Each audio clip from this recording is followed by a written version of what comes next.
Does the president have a point, though, to Adam's point here, and trying to get a consistent read on it? At the very least, his team was targeted, and indirectly he was rounded up in that, and maybe directly.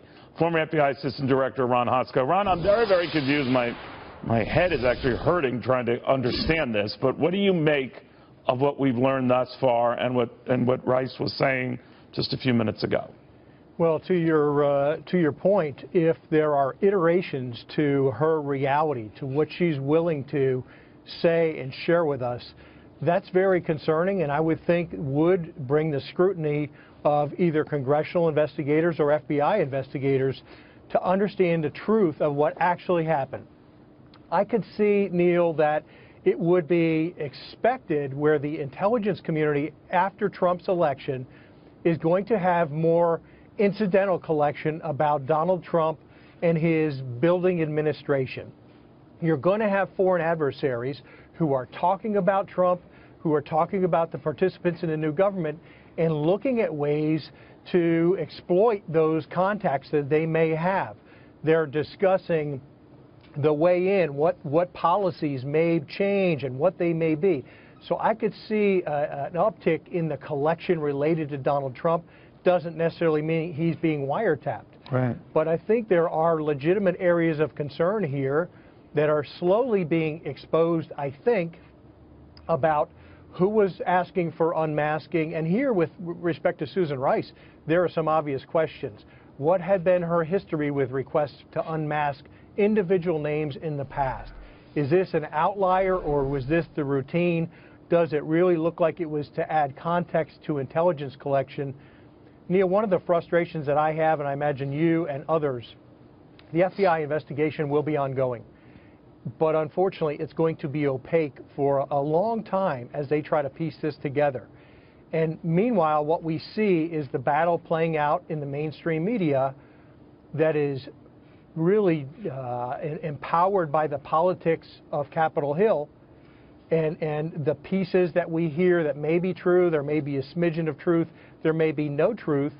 It's the battle for our hearts and minds that are played out by a media that isn't always biased in favor of the truth. Well, you know, it bends credulity, too. Whether you agree or disagree with the prior administration's concern about the Russians' role, presumably, in the election, and that you wanted to get to the bottom of that, and then, lo and behold, the guy you didn't think would win wins.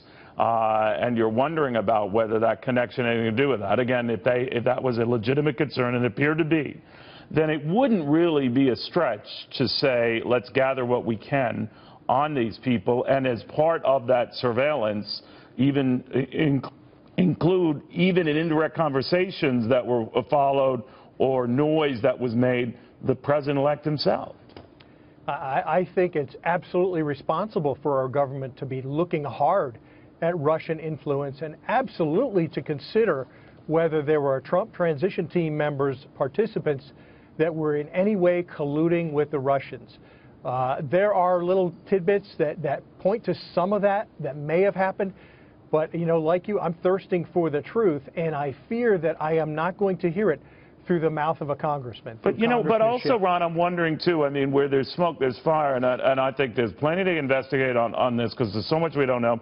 But again, this is the same woman, Susan Rice, of course, who disavowed that a lot of the Benghazi actions were perpetrated by video. And we know now in retrospect that was not the case.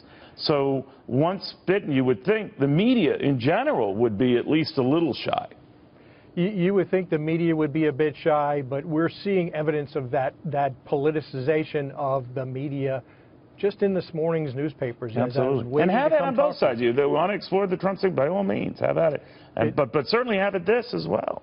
That's right. That's right. It's concerning, and the more time that plays out before we hear from the FBI or before a commission is formed, because I'm convinced that this House or Senate now can't do it, given what's going on with Gorsuch. Do we need an independent commission? And who are those participants who come from the outside, who are the fair and honest administrators of a commission? Yeah, it is wild. All right, Ron Hosko, former FBI Assistant Director. Good seeing you again, my friend. Thank you. You too.